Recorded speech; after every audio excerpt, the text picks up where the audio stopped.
Good morning বন্ধুরা, তোমরা কেমন আছো? আশা করছি তোমরা ভালো আছো। তো আমিও ভালো আছি। আবার একটা নতুন ভিডিও নিয়ে আমি চলে আসলাম। তো বন্ধুরা, আজকে কী বার? আজকে মঙ্গলবার। আর মঙ্গলবার তো আমরা নিরামিষ খাই। তো সকালবেলা থেকে শুরু করলাম তোমাদের সাথে ভিডিওটা। তো তোমরা দেখতে থাকো। আর যে যেখান থেকে আমার ভিডিওটা দেখছো, আশা করছি তোমাদের ভালো লাগবে। আর তোমরা কিন্তু পাশে থেকেও অবশ্যই একটু ফুল ওয়াচ করে দিও ভিডিওটা। হ্যাঁ, এটাই আশা করব তোমাদের কাছে। আর আমিও কিন্তু তোমাদের ভিডিও অবশ্যই ফুল ওয়াচ করে দিই। তো বন্ধুরা, সকালবেলা দেখো একটু ফুল দেখিয়ে দিলাম, গাছের ফুল। তারপরে দেখো চা খেয়ে নিয়েছি। তারপরে যে চাল ধুয়ে, জানোই তো, চা খেয়ে আমার তারপরে ডিউটি থাকে রান্নাঘরে চলে আসা। যেহেতু সকালে ছেলে ছেলে ভাত খায়, স্কুলে যাক কিংবা না যাক, আর হাজবেন্ডও খেয়ে দোকানে যায়। সেই জন্য সকালবেলায় ওরা, যেহেতু তোমাদের আগেই যারা পুরনো বন্ধু তারা তো জানোই, ওরা রুটি টুটি বা অন্য কিছু ভালোবাসে না, সকালবেলা একটু ভাত খেতেই ভালোবাসে। ওই জন্য দুপুরের আর সকালের একবারে ভাত বসিয়ে দিই। আর রাত্রে তো আর একবার হয়ই। তো সেই জন্য যে ভাত বসিয়ে দিয়েছি। তো ভাত বসিয়ে দিয়ে দেখা যাক কী রান্না হয়। আজকে তো মঙ্গলবার, নিরামিষ। দেখি কী করি। তারপরে যে এই যে আমার হাজব্যান্ডের সাথে কথা বলছি, আর এদিকে তোমাদের ভাতটা বসিয়ে দিচ্ছি, সেটা দেখাচ্ছি। তো বন্ধুরা, এখন তো পুজো চলে আসছে। এখন তো আমার বাড়ির কাজকর্ম খুবই কম দেখাতে পারবো, সেভাবে ভিডিও করতে পারবোই না। কারণ দিনে দিনে হয়তো এখন যতদিন পাচ্ছি দিয়ে যাচ্ছি, ছোট ছোট এখন ভিডিওগুলো হচ্ছে, দেখতেই পাচ্ছ। আরও ছোট ছোট হবে ভিডিও আমার। কারণ আবার মাঝে মাঝে হয়তো দিতেও পারবো না। কিন্তু কি বলো তো, মানে আমার না এই সময়টা খুব চাপ পড়ে। মানে দুর্গাপূজার সময় আমাকে ডেইলি, মানে এখন এখন থেকে শুরু হয়ে গেছে দোকানে যাওয়া। মানে কোন দিন কোথাও একটু মাল আনতে যাওয়া হচ্ছে, আমাদের লোকালেও অনেক জায়গা থেকে মাল করি, প্লাস আমার দাদারাও মাল এনে দেয়। আবার কলকাতাতে একবার হোক দুবার হোক যেতে হয়।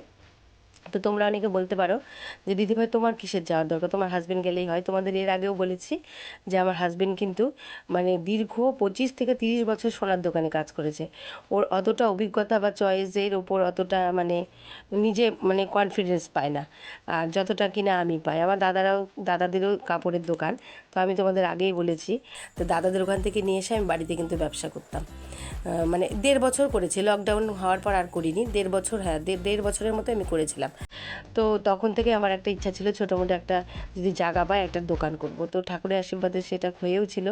তারপর তো দেখলাই কিছুটা দোকান আমাদের ভাঙা গেল, তোমাদের বললাম কী কারণে, সেটা আগের দিনের ভিডিওতে বলেছি। তো হচ্ছে এখন ওটা নিয়েই তো আমাদের করে খেতে হবে।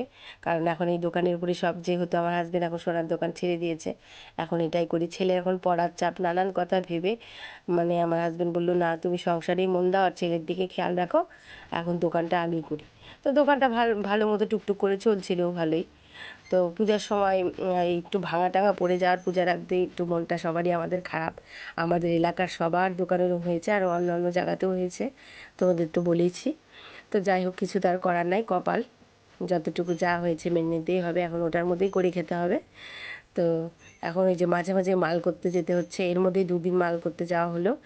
এবারে ধরে নাও আমার হাজবেন্ড অনেকটাই এখন পারে, কাপড়ের মানে অভিজ্ঞতা অনেকটাই হয়ে গেছে। তা বাদেও এই যে যখন একটু বেশি মাল টাল কেনার প্রয়োজন হয় না, যেহেতু আমি মেয়ে মানুষ আর আমি একটু মানে করেছি এই কাজগুলো। তারপর দোকান যখন হলো, দোকানেও আমি বললাম তোমাদের 2.5-3 বছর আমি থেকেছি টানা কন্টিনিউ। সেই জন্য না আমার হাজবেন্ড আর কি আমার উপরে বেশি ভরসা পায়, মানে চয়েসের জন্য আর কি। যে তুমি মেয়ে মানুষ, তো মেয়েদের জিনিসই বেশি থাকে আমাদের দোকানে। মেয়েদের দেখবা সারা বছরই টুকটুক করে কিন্তু বিক্রি হয় মেয়েদের জিনিসটা, ছেলেদেরটা অতটা না হলেও মেয়েদেরটা বেশি। সেই জন্য বলে যে যখন মাল নিব তুমি সাথে থাকবে, তাহলে ভালো হয় চয়েসটা আর কি। সেই জন্য মানে আর দুজন মিলে চয়েস করে মাল আনি। মাল নেওয়ার ব্যাপার থাকলে, এ বাদেও একজন কলকাতা থেকে এক দাদা এনে দেয় আমাদের মাল। সেটা আমার দাদাই ঠিক করে দিয়েছে। ওই দাদা কলকাতারই মাল করে, এই বালুরঘাটের সব দোকানে দোকানে মাল দেয়। যেগুলো আমাদের প্রয়োজন থাকে, আমরা 12 মাস তো কলকাতায় যাই না, যেগুলো আমাদের প্রয়োজন থাকে ওই দাদা মাল এনে দেয়। কিন্তু এই পুজোর সময় মানে বেশি বেশি ভাইটাল দিনগুলো, মানে বেশি মালের দরকার যখন, তখন তো আমাদের যেতেই হয়, নানান জায়গায় যেতে হয়। ওই দাদাটা তো এনে দেয়, এবারে আমাদের বেশি মাল করার জন্য যেতে হয়।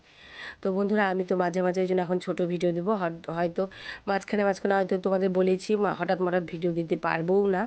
কিন্তু তোমাদের ভিডিও কি বলো তো, আমি যদি সময় নাও দিই তোমাদের ভিডিও কিন্তু দিব্যি চালিয়ে আমি কিন্তু দোকানদারি করতে পারবো, বাড়ির যখন থাকবো বাড়িতে কাজ করতে পারবো।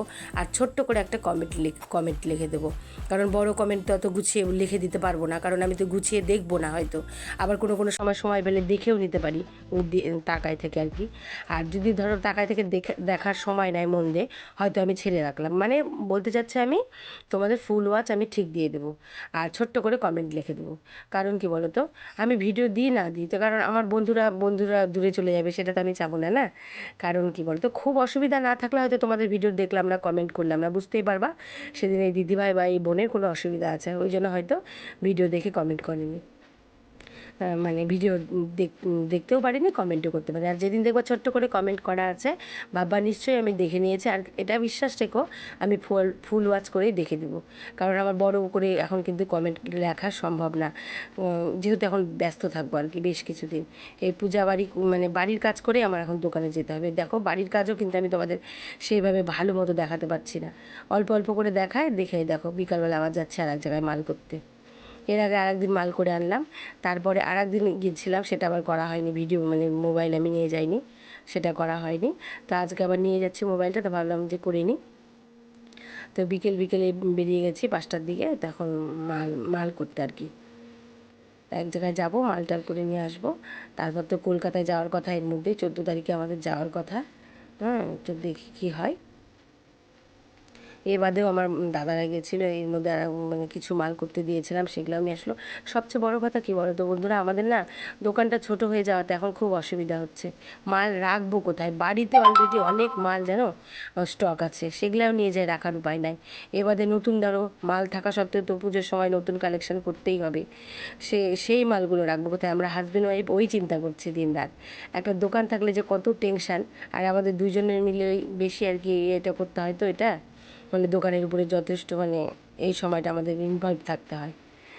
তো হচ্ছে এই দেখো শাড়ি নিচ্ছি এখান থেকে, এখানে শাড়ি নিতে এসেছি, এখানে শাড়িও আছে, বেড কভারও আছে, এখান থেকে এটা নিতে এসেছি। আর একদিন তো অন্যখান থেকে নিয়েছিলাম, সেটা একটু মানে তোমাদের দেখিয়েছিলাম। তো এই যে মাল করা হয়ে গেছে, তো এখন তো আর আসার সময় তো স্কুটিতে আসলাম, তো যাওয়ার সময় তো আর হবে না, যে বস্তার মধ্যে ভর্তি করা হয়েছে। তো আমার হাজব্যান্ডের যে টোটোতে উঠিয়ে দিল, বললো টোটোতে একদম আমাদের দোকানের সামনে নামিয়ে দেবে, সেই জন্য ওই যে আমার হাজব্যান্ড পাশ দিয়ে চলে গেল। তো বললো তাহলে তুমি মালের সাথে যাও, কারণ মালটা স্কুটিতে অতগুলো মাল নিয়ে যাওয়া যাবে না, সেই জন্য আমি টোটো করে যাচ্ছি, আর ওখানে নামিয়ে দেবে। তো বন্ধুরা আমি তো এই তোমাদেরকে বললাম, যেদিন যতটা দিন পারছি আমি এখনও ভিডিও দিয়ে যাব, তারপর যেদিন পারবো না, এই যে মালগুলো নামানো হয়েছে। তো এখানে তো ভিডিওটা শেষের দিকে প্রায়। তো বন্ধুরা তোমাদের একই কথা বলছি, তোমাদের ভিডিও কিন্তু আমি দেখে দেবো আর ছোট ছোট কমেন্ট করে দেবো। আর তোমরা কিন্তু আমার পাশে থেকো, সে আমি ভিডিও দিই আর না দিই। হয় মাঝে মাঝে তো আমার বাদ যাবে পুজো আসলে পরে, তখন খুব চাপ পড়ে যাবে একদম কাছে আসলে। তো এখানে ভিডিওটা শেষ করছি।